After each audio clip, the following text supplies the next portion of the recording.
Hi, friends, and welcome to another episode of Yourbishtherapist podcast. Today, I'm going to be talking about Secret Lives of Mormon Wives, episodes 4 through 6. Today, it was just announced that Secret Lives of Mormon Wives got a green light for season 2. What? Oh my gosh, I'm so excited. I am so excited.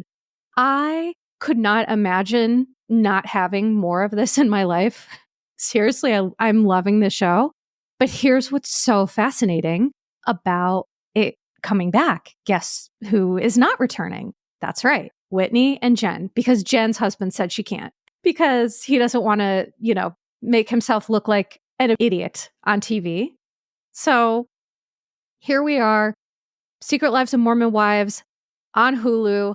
Season 2 is coming, minus Jen and Whitney. And I'm going to be honest, I feel that it's going to be interesting to see with Whitney and Jen gone what the drama is going to be, because I think they were the source of most of it. As I'm going to recap episodes 4 through 6, there's a lot of things that Whitney says that makes her grandiosity appear even bigger than it is with what we know now. Whitney says in some of these episodes that Mom Talk could never survive without her. And well, guess what? It is. So I need Andy and a camera stat. Just kidding. Not Andy. It's not on Bravo, but I just need a camera to capture Whitney's reaction to all of this, because I just imagine that she is seething with rage and anger. And she really thought that she was going to come out of this looking like the queen bee. And my goodness, was she wrong. So without further ado, let's get into it. So episode 4 is called The Book of Truth. And so in episode 4, where we left off with my interpretations last week is that the whole Fruity Pebbles thing, it kind of comes into episode 4. It transitions into episode 4. Here's what, Demi talked about, honestly, how Brett feels ashamed. Her husband feels ashamed. And he should not feel ashamed about this whole Fruity Pebbles thing, because I feel like Demi should have been able to discuss her intimate life without having it weaponized against her by Whitney. And I wish I could say that Whitney didn't think about it, but I think she did think about what she was doing and proceeded anyway. So, here's the funny thing. We see a lot of, Mackenzie and Michaela, to me, are two people who really seem to get Whitney and have their fingers on the pulse of who she is. And Mackenzie said about Whitney, as they're having this discussion, is that she likes to think she's self-aware. And then she laughed out loud. And so essentially kind of what we see in episode 4 is that we get more of a development of who these people are, what their character arc is going to be essentially. And we see this serious dichotomy between the really fun side of Mom Talk and the very dark side of Mom Talk, right? And so to me, Mom Talk is it's a microcosm of the greater experience as a Mormon in Utah, in my opinion. Hear me out. Because it's about how you interpret it, right? So we have these rules, we have these tenets, we have these goals. How are we going to live this? How are we going to act this out?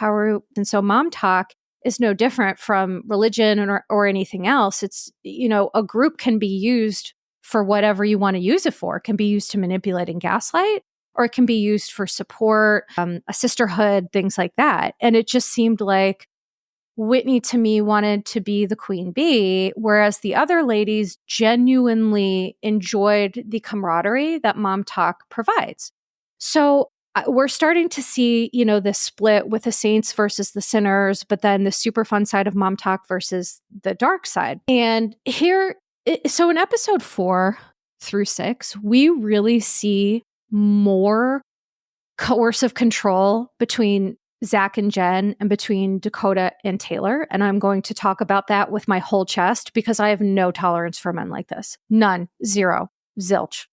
Also, by the way, I was wrong I initially said that Zach was the second cousin of Ben and Casey Affleck, because that was floating in the ether, but that actually is not true. So, not true, number one. And number two, Taylor and Dakota, it's like they're on again, off again. I said that they were broken up. I was relieved about that. So honestly, it's like with humans, these are people's lives, things are going to change from day to day. So I wanted to correct that incorrect information. And here in episode 4, we see how Zach treats Jen, and the way he treats her is a problem, period. She's the provider and he feels emasculated. And I'm sure he acts out as a result because his tiny little king baby ego is just, it's really hurt by the fact that, he wants to, pound on his chest and be the big, bad, masculine guy. But really, Zach falls into the trap that a lot of men fall into, which is that control and toxic masculinity is not masculine. That's toxic nonsense. What I find interesting here is that, so Jen basically put Zach through school and she said, my side gig provides for us, which also it's like, how much are they making? Like, I want to know how much these people are making now. I want to know how much they're making in season 2. And I want to know if I can join because that is wild to me. But so essentially, Zach, if he were a more secure person, couples will do this, right? My husband and I did this. I went to graduate school. I got my degree. I got I got into my career. My husband got into his career. And then when I got into my career, he went to grad school. And so a healthy couple, this situation can be, I got your back, you got mine. You go first, I go second, right? Couples do this all the time. But for Zach, it makes him feel threatened having his woman take care of him and giving him gambling money. And so he responds to that by trying to manipulate and control Jen in every way, shape, and form. I'm going to talk more about this when I talk about the Chippendales episode, because my God, that was mind-blowing to me to see how these two men, Dakota and Zach, behaved. Instead of Zach saying, thanks, Jen, for having my back, and I'll get yours, right? Like, you have my back now. You're supporting me while I'm going to school. Well, I'm going to go to school. I'm going to be a doctor, and I'll get your back, right? He sees it as a competition because of his king baby ego. We see in episode 4, they have this truth box activity.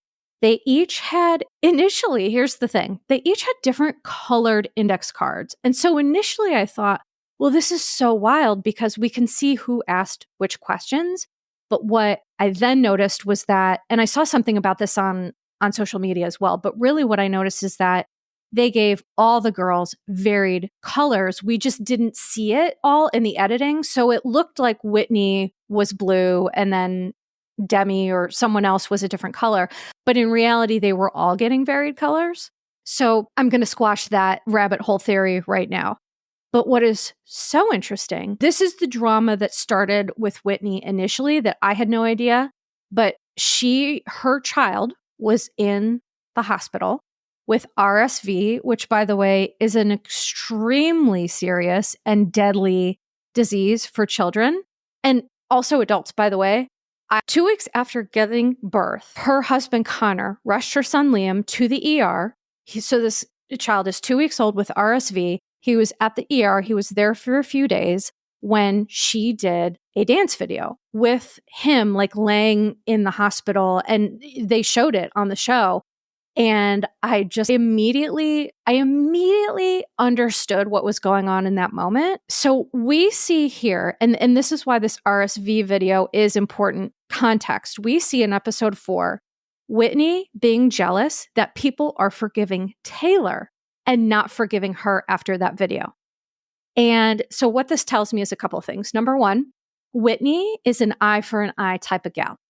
Sees things as very black and white, very concrete, no shades of gray. And that is a setup for failure because that is not how life is. Her comparing people forgiving Taylor to people forgiving her for that is apples and oranges. It's not even it's like apples and elephants. It's a distraction technique, right? So she tries to triangulate and use anybody else's stuff to say, well, look at this. And why am I being treated unfairly? But that's a completely wild way to think. It's nonsensical and that's not mature. And Taylor points that out too, that this is like a wild comparison. And then we see, remember I talked about in my last episode how Demi had some anger and frustration with Taylor regarding her flirting with, or her perceived flirting with, her husband, Brett. And as I said, if we stuff and we stuff and we stuff, things are going to come out sideways and we're going to say things we don't mean. And that's exactly what happened. So first we see Demi say that Jen is too Mormon. Really what I was hearing Demi say is that she feels like Jen weaponizes Mormonism. Her quote was, you wear it as a badge of honor and it's gaggy. And they also used the word chuggy, which I didn't know that was still like vernacular that the kids were using, but chuggy just basically means lame, whatever. And again, the reason that I know that is because when you do therapy with young people, you really have to be up on the terms. Otherwise, they look at you like you're a dinosaur and it matters. So, I've always kind of kept up on it. But now that I'm out of the loop, I was like, oh, I'm still glad I know what chuggy means. So Jen gets mad and throws Demi under the bus. And then Demi calls Taylor white trash. And, the thing that I love the most about Taylor is she literally just owned everything. She was like, yeah, I'm a swinger. I flirt with people. That's what I do. And I was like, you go, girl. You know what I mean? Like, here's the thing. I could understand why Demi didn't like it. I don't know that I would love that. But at the same time, she's owning, she's not doing anything wrong. She's flirting. And that's just like a part of her kind of personality. And so I just I can appreciate when someone is like, yep, this is a character defect and I'm owning it. So I give her a lot of credit for that. And then Demi talks about, her TikToks are trashy. And she felt that Taylor was being flippant about the controversy, which in fairness, I think perhaps she was. I think she was flippant about how it would impact other people.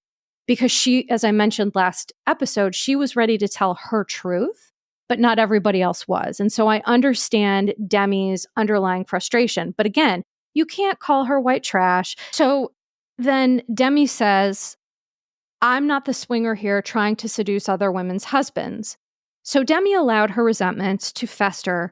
But what I appreciated about Demi is that she owned it and apologized and did the right thing and then left the room and gave Taylor her space. And so to me, again, it's not just how you fracture something, but it's how you repair it, right? We're all human. We all create fractures in relationships. All relationships are some sort of cycle of fracture, repair, fracture, repair.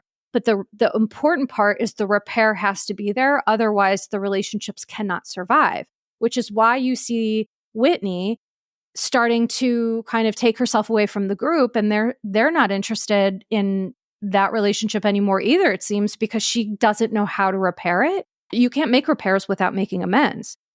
And so then Taylor and Whitney have a convo when Demi leaves the room.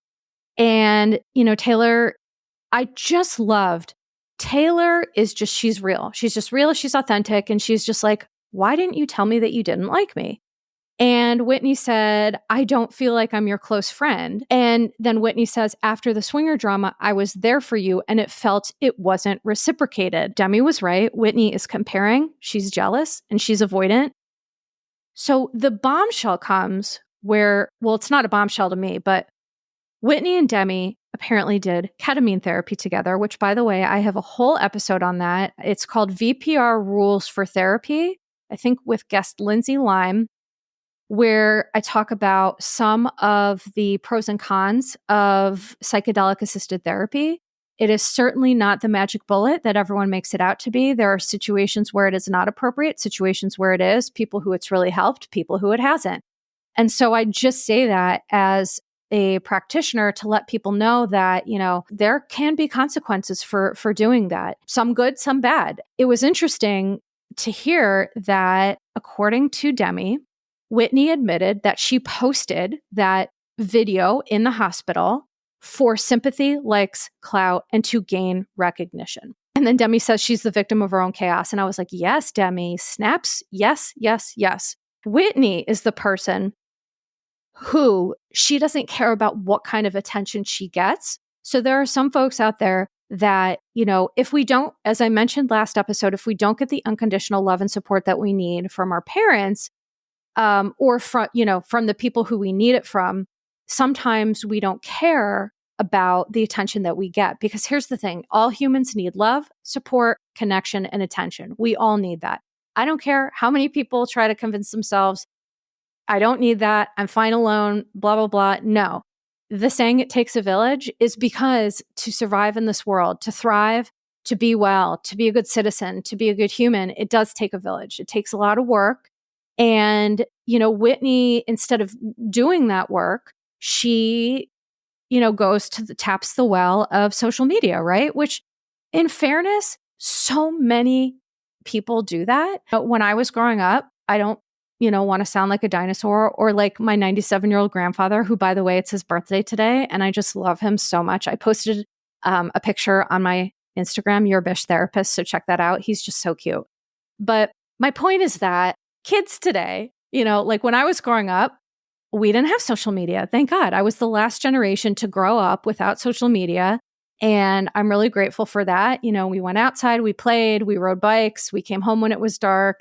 And then, it wasn't until, college for me that cell phones and the internet was really like a thing. Like we had Oregon Trail, in elementary school with a teeny computer with like that green screen, and then when someone dies from dysentery, it's just like this terrible graphic. That's what I'm used to.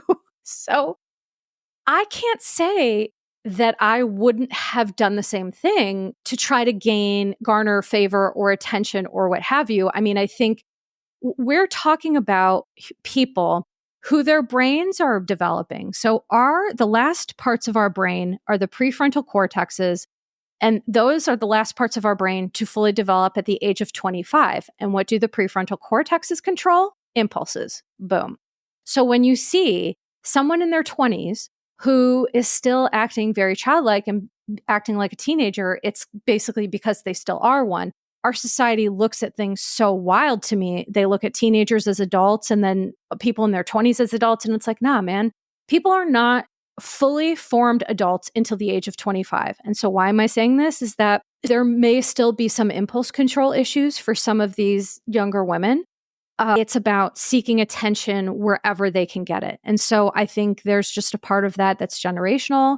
There's a part of that is societal. There's just a lot of complexities to that. Another thing I wanted to point out is that as soon as Demi confronted Whitney for her behavior, Whitney doubles down because, of course, she can't own it. And then she deflects by drawing attention to Taylor to try to get the heat off of her.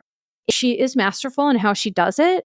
But I can, again, see right through that. It's triangulation. I talk about triangulation all the time on this podcast, and I post some of my most popular posts on Instagram are where I'll just put housewives' heads on which part of the drama triangle they're in. And it's just like so interesting because it's just always a crowd pleaser. It's just very descriptive and it makes a lot of sense. And so Whitney basically tries to triangulate people constantly so that she doesn't have to take ownership and accountability.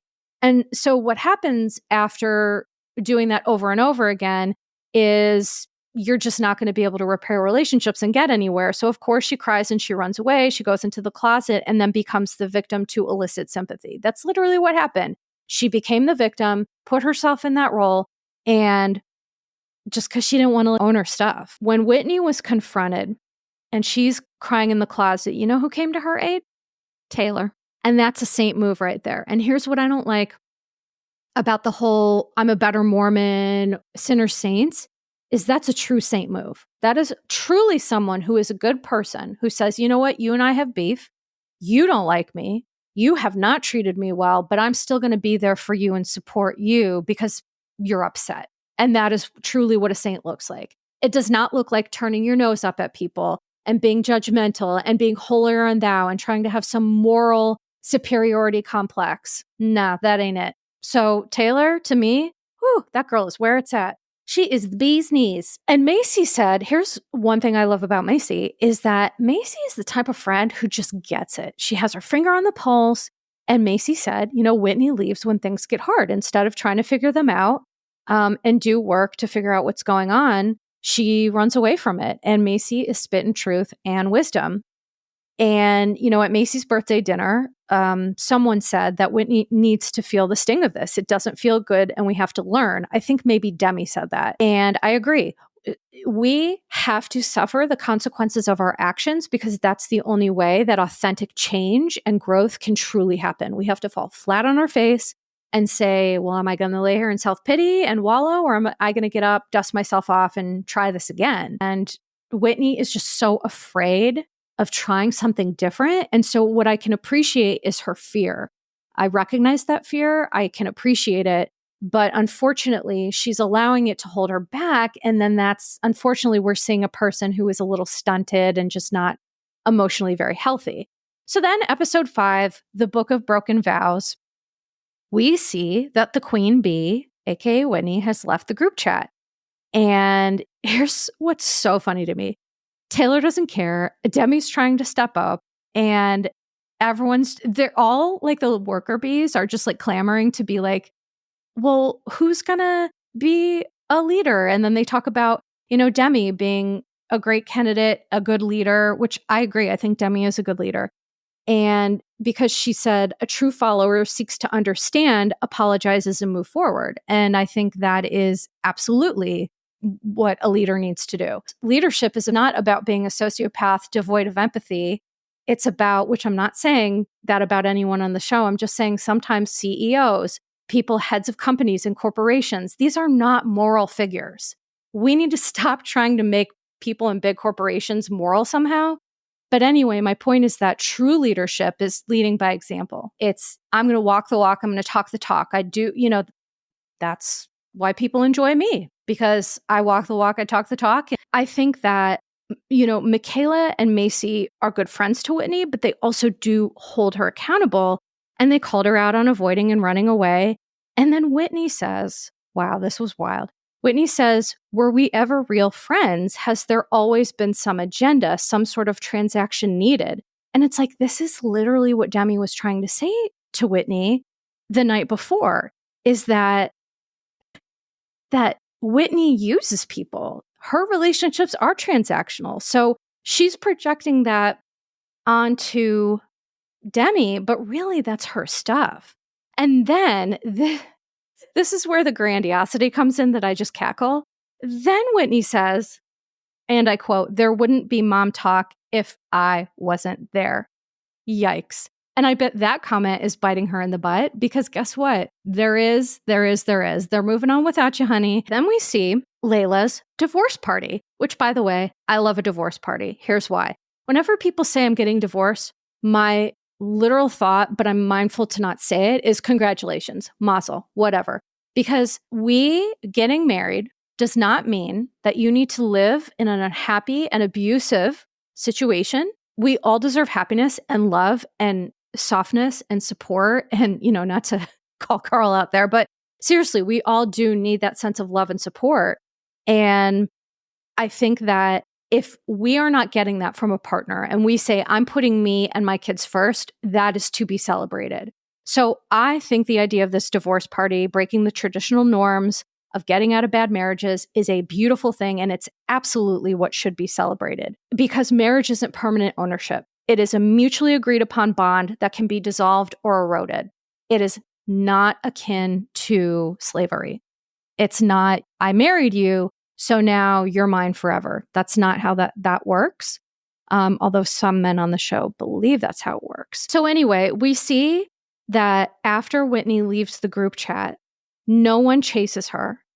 And Whitney comes to Layla's divorce party and she says, I wanted to come support Layla. And then I have here in quotes, other motives, filming and desperate need for attention, right?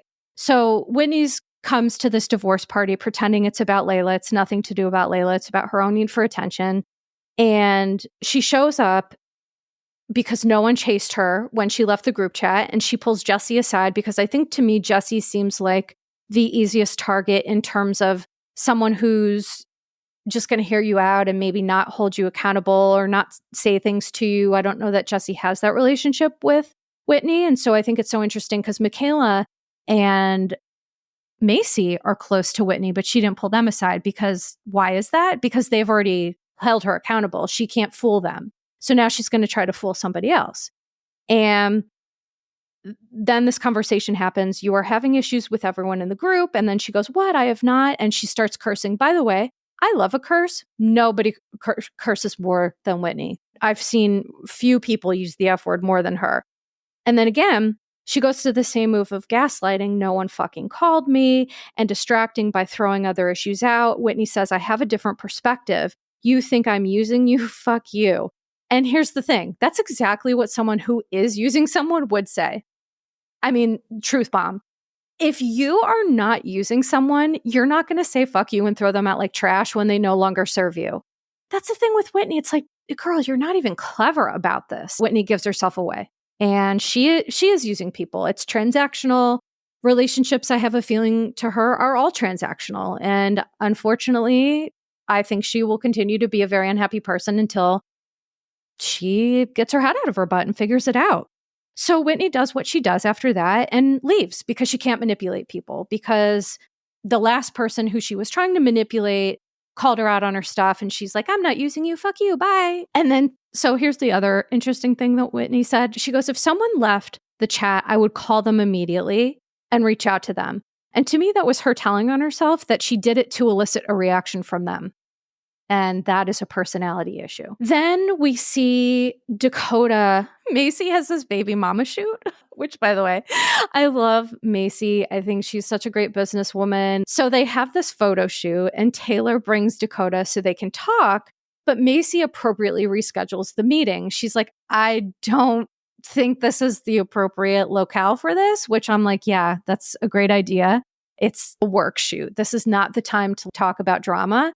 But what I cackled, I died. Dakota asked to get free photos because there was already a professional photographer there. So he literally just jumps in, he and Taylor, and start taking pictures. And that's the kind of stuff with Taylor that I'm like, girl, you know better than that. Do not let this cheap ass man track you down. That is wild. So then we see Michaela, Dakota, and Taylor have a discussion that kind of turned into a little bit of group therapy. So Macy talks about how she excused bad behavior with an abusive ex in her past, which kudos for talking about that, because here's the thing. We all excuse bad behavior, right? Because the fear of not being loved sometimes is great. And also, there are 1 million reasons that go into why women don't leave abusive relationships. 1 million. What about my pets? What about my kids? Where am I going to live? Am I financially independent? There are stigma. I mean, there are still a million reasons. But most importantly, a lot of people in abusive relationships say, well, I'm not good enough. And I'm here to tell you that you are, that your brain is lying to you. Nobody deserves to be treated poorly, verbal, emotional, physical abuse, any of it. It's not acceptable. Whatever it is you think you've done, you haven't. You don't deserve it. So I'm going to say that right now. And I love that Macy talked about this, and she admitted that she may be projecting a little bit and admits to Dakota exactly how she feels. Get yourself a friend like Macy, because she called out his jealousy, his possessiveness, his emotional abuse. She says that's not okay. And I'm like, girl, snaps, snaps, snaps. You are amazing. And so then we find out that basically Dakota and Taylor, their relationship has always been really tumultuous, because in the beginning, he did something and she's not over it. And so what happens is, a lot of times in relationships, someone will do something and then they can't get over it. Like, there's no getting over it. Let's say someone cheats on you, right? And you're like, I'm just going to ignore this and get past it. But what happens is you're human, you're angry, you're resentful, and pretending that you're not and just going along with a relationship. That's what this toxicity is all about for Dakota and Taylor. I'm telling you, that's what it is for sure. Is that he broke his trust. 3 weeks in, he hooked up with a girl and pretended he was with a friend. And so here's the problematic thing. She said, I love him, but I can't trust him. She cries. She said, I didn't feel good enough, because if I was good enough, he wouldn't have done this to me. And I screamed at the TV, girl, this is not a you problem. Stop trying to convince people to love you the way you deserve to be loved. Taylor's whole thing with Dakota and all these unhealthy relationships is she is trying to convince people who are incapable of giving her the love she needs. She is trying to convince them to love her. And it's like a hamster spinning on a wheel. And that is why this is toxic. And it's like a hamster wheel and we're going back and forth and we never get anywhere. And here's the problem. She's saying the problem is you lied about it. And so Dakota does what every emotionally immature person does. He focuses on everything but the lie because he doesn't want to have to admit to that. It was just wild to watch. Taylor's saying the problem is he lied. And then we watch the exact reason why Macy doesn't like him because he's like, no, that's not true. And he's doing everything. He's pulling a Whitney to do everything to say, look over here, look over here, look over here. So I don't have to admit that I lied because really the only problem is that he lied. And it's not even about the girl. It's about him. It's always been about him. And he still in that moment cannot take ownership and even acknowledge it. And that's why this relationship, it can never be successful. Marriage has nothing to do with happiness, and doing so for any other reason than wanting to is a setup for failure. So then we go into episode 6, the first book of sin. And we see Dakota wants to marry her, but in a way that I'm going to break this down because it's so sick. So he is literally begging Taylor, I want you to give in to me, surrender. That is insanity. That is the sickest, most unhealthy, codependent, wildly emotionally immature response. And the fact that Taylor doesn't see it as a red flag is also a problem. Because here's what I want to say. He wants ownership of Taylor. He wants power. He wants control. He wants ownership of her. And it's like, here's the wild thing is that she's never going to allow that because at the end of the day, she is a badass and she is never going to surrender herself like that to somebody else because, by the way, that's not what love is. Okay? Control isn't love. You're going to hear me repeat this a million times. The other weird thing that happened in this episode is that we see Taylor's mom, who, by the way, her name is Leanne. I've learned it. And by the way, I want to thank people for reaching out because when I talked about Leanne and Taylor and I posted some clips on TikTok and on Instagram, I got so much feedback from people saying, this is what a Mormon mother is. Leanne is very typical of a Mormon mother. And so I am very interested to hear people's feedback. And I've heard this from dozens and dozens of people. And I am, again, having someone come on the pod who is Mormon, converted to Mormonism as an adult. And so I want to ask her some of these questions because I think that what we're seeing is when people saying that Mormon moms are like this, I think what really that means is there's a lot of generational trauma. When we don't get the love that we need as a child, we go pretty much one of two ways. We do the same thing and repeat those generational curses, or we feel them. A cycle breaker feels it, says, I'm not doing this, and does it differently. And, in fairness, not everyone is born to be a cycle breaker. It is hard work. It is not for the faint of heart. And you have to have the resources and emotional preparedness to do it. And not everybody has that. So I think that, I have empathy for Taylor's mom and for all the women who came before her because this is we're seeing that trickle down effect, right? And this is what I talk about with generational trauma. And so, but Taylor's mom, Leanne, is so emotionally avoidant, but she has this weird scene with Taylor where she encourages Taylor to lie about being in labor and then ends up calling Dakota and talking to him. It felt very weird to me. It was the weirdest thing. It was like, so you are not going to emotionally attend to your child in any way, shape, or form, but then you're kind of going to behave like a teenager and insert yourself into her relationship and encourage her to do something that is a terrible idea. Lying about being in labor is to get someone to call you is manipulative, and that's not healthy. Here's what bothers me so much in this episode is Dakota and Zach come up with a lie to insert themselves into this girls' trip for this divorce party. And I think that it's odd. It's control. It's it's a lot of really sketchy stuff. And so we see in the trailer, we saw this, but I didn't know where the moment came in. So when Jen is talking about going to like a Chippendales type show, which by the way, this is not her divorce party. She has no control over it. Zach said being divorced and taking care of 2 kids would be tough. It's a bullshit response. So he's going to gamble, which is against their religion, but she can't go to Chippendales. This is the patriarchy, right?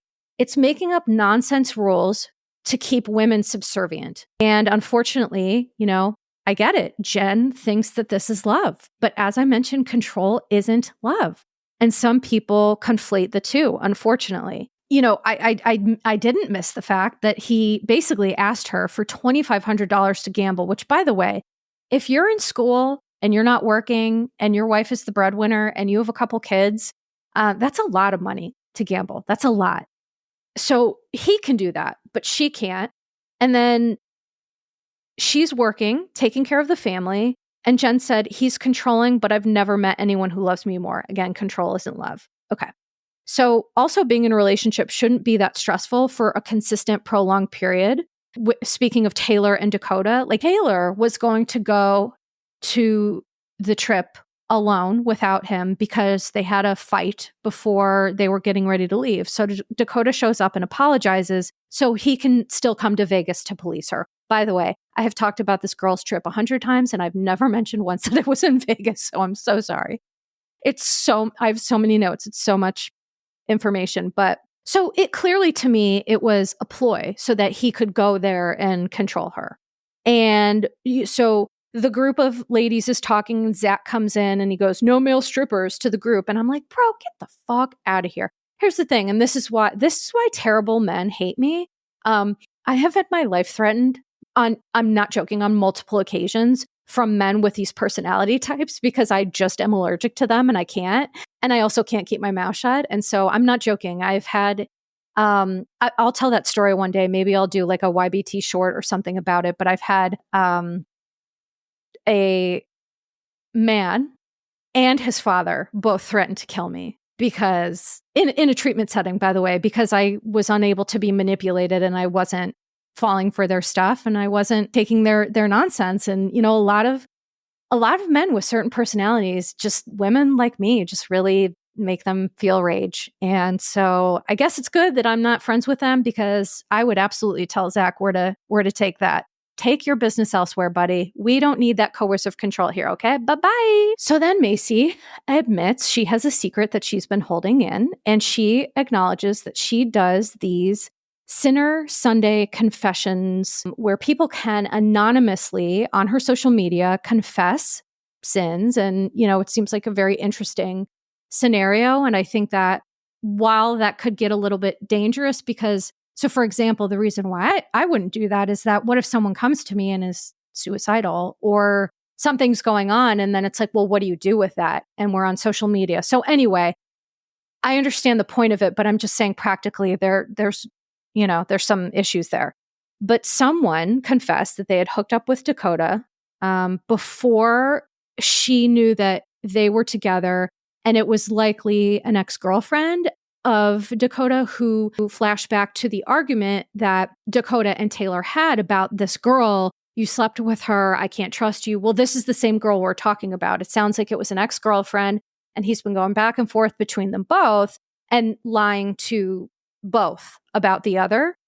And so I thought that was wild. Now, Jen, then we go back to this Chippendales thing. Jen says, will my husband approve? Because at first they didn't know where they were going. Jen says, will my husband approve in the name of God? And you know what Jessie said that I just, again, snaps? She said, my God is chill as fuck.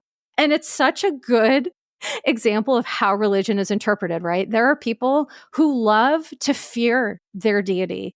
I personally don't get that. I don't get willingly having a fearful relationship with a deity, but it's just such a good example of like, well, Jessie's Mormon. And so for her God is chill as fuck. And I'm like, it's just our perception, right? And how we play all this out. Now we go to Whitney talking to producers. about how she, of course, avoided and didn't decide to go on this trip because her name is Whitney Avoidance Levitt. And a producer calls out the similarities between her new goal of homesteading and Hawaii, which is hilarious because I love that producers are picking up on this too. Homesteading is a fancy term for isolation.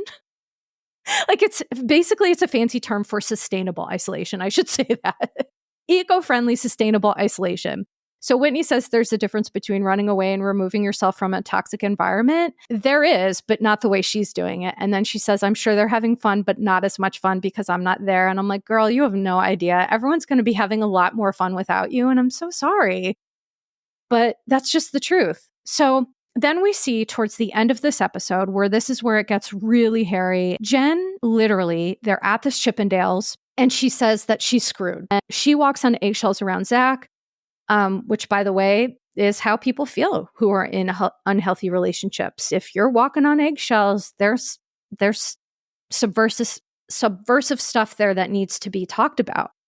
And what bothered me is that this woman forced herself to look at the floor and gaslit herself into believing she had committed a sin by even going to Chippendales. And that is the kind of stuff that I'm like, that is coercive, controlling rhetoric to gaslight you to make you feel bad about something you shouldn't feel bad about. Now, if it was just personally she didn't want to do it, that would be a whole other thing. But all she's worried about is Zach. And so, Zach talks about having a traditional relationship. And sometimes traditional can be a euphemism for a lot of shitty stuff. That's a lovely way to say sometimes bigoted, hateful, abusive. There's a lot of different euphemisms for that. And when I saw Jen talking to him and she's crying and she's saying, stop for a second and think about me and my character. I'm a human being and did nothing wrong. And then he says he doesn't want to be married to her anymore. Because it's not about Chippendales, it's about his coercive control. And so here's what Jesse is missing too, because I wanted to point this out, is that if you have not been in an abusive, controlling relationship, I think Jesse lacked awareness into how doing this may impact Jen. And here's what I'll say about that is, like, on the one hand, that's not fair to Jesse, but on the other hand, it's not fair to Jen. And it's just, it's a hard situation. But I think Jesse definitely missed because she doesn't have a controlling husband, and she doesn't understand that for Jen, it could be the end of their marriage. And it's not about the Chippendales, it's about control. And that's the theme of all of this with Zach and Dakota. I'm going to be covering, Amy Phillips and I, we're going to be covering the last 2 episodes of this. Then I'm going to have on, like I said, my friend who is Mormon. And I'm going to do a couple other episodes on this as well. And then I cannot wait until it comes back for season 2. But I haven't even watched episode 7 and 8 yet. And I stopped myself after this episode because I just wanted to take it bit by bit. But really what I'm seeing with Zach here, I am not surprised that Jen is not coming back for season 2, because if she values her marriage and staying with this person, which she does, she can't do that because people seeing how he's treating her, that's making him look bad, and he needs her to stop exposing him. And so anyway, that is going to be it for me today. Please stay tuned for more wonderful episodes on this. I'm also going to be having Mandy Slutzker on, and we're going to talk about, Bravo is back, honey. We have Potomac, we have New York, we have OC, we have Salt Lake. It is on and popping. So thank you so much for listening to this episode. I hope you have all enjoyed it. And I look forward to talking for many moons about the Secret Lives of Mormon Wives. Please do me a favor. Remember to follow the podcast. Give me a 5-star rating. Would appreciate that. If you enjoy me on Instagram and TikTok at Yourbishtherapist, please follow me. Also find me on YouTube, Yourbishtherapist as well. And I love the support, and I just want to thank you all. So please remember to take care of yourselves and each other, and ta-ta for now. Disclaimer. Posts are not intended to diagnose, treat, or provide medical advice. Yourbishtherapist is for entertainment and informational purposes only. The podcast, my opinions, and posts are my own and not associated with past or present employers, any organizations, Bravo TV, Greyheart Productions, or any other television network. The information in YBT podcast and on its social media is provided for general informational purposes only and is not intended to diagnose or treat. Please do not act or refrain from acting based on anything you read, see, or hear on YBT podcast or associated social media. Communicating with YBT via email and or social media does not form a therapeutic alliance. Melissa, operator of YBT, is unable to provide any therapeutic advice, treatment, or feedback.